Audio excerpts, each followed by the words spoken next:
मदहोश नहीं बेदार है हम, हर आहट पे तैयार है हम। समझे न कोई गाफिल हमको, इस मुल्क के पहरेदार है हम। मदहोश नहीं बेदार है हम, हर आहट पे तैयार है हम। समझे न कोई गाफिल हमको, इस मुल्क के पहरेदार है हम। तालिबे हक, हम अहले ईमान, हम अब्र करम, हम बज़्म जहां, हम नाज़े आया है हक की ज़ुबां।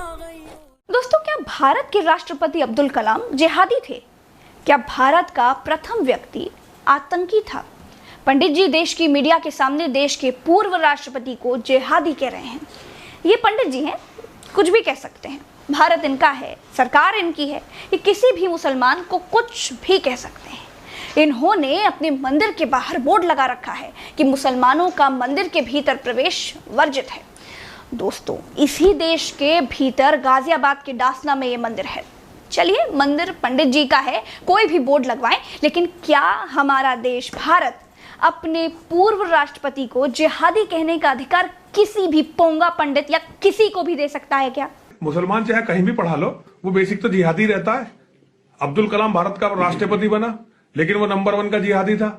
दोस्तों, ये शब्द किसी हिंदू राष्ट्रपति के लिए होते तो देश की भावनाएं आहत होने के चांसेस ज्यादा होते, लेकिन मुसलमान तो गरीब की लुगाई है, सबकी भौजाई है।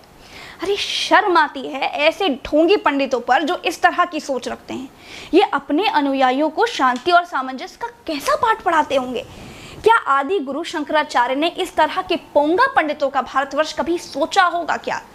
ऐसे ईर्ष्या, द्वेष, क्रोध और मोहमाया में डूबे पंडित की दीक्षा से भारत विश्व गुरु बनेगा? मैं भी पंडित हूँ, ब्राह्मण कुल में जन्मी हूँ और अपने कुल के सम्मान को शीश माथे पर रखती हूँ, मगर शर्म आती है मुझे ऐसे झूठे संतों पर जो समाज को एक सूत्र में जोड़ने के बजाय बांटने की बातें करते हैं, घृणा फैलाते हैं, समाज से ईर्ष्या रखते हैं। मुसलमान चाहे कहीं भी पढ़ा लो, वो बेसिक तो जिहादी रहता है। अब्दुल कलाम भारत का राष्ट्रपति बना, लेकिन वो नंबर 1 का जिहादी था। अरे देश के पास ऐसे ऐसे साधु संतों के उदाहरण हैं जिन्होंने इंसानियत की जीत के लिए दधीची ने अपनी हड्डियां दान कर दी। वो थे संत, ये है संत। एक मंदिर के प्रांगण से जहां से प्रेम, सद्भावना, समाज कल्याण, मानव मूल्यों को संरक्षित करने के संदेश निकलने चाहिए, वहां से अपने ही देश के मिसाइल मैन, इसरो, डीआरडीओ की कमान संभाल चुके राष्ट्रपति को ऐसा कहा जा रहा है, जिनको हमारे देश भारतवर्ष ने भारत का रत्न माना है, उस मुस्लिम राष्ट्रपति को जिहादी कहना गौ हत्या के समान पाप है। पंडित जी, आपके पाप 100 बार पाप शुद्धि हवन कराने से भी नहीं कटेंगे। भारत धर्मनिरपेक्ष देश था और रहेगा। आज के लिए बस इतना ही। नमस्कार।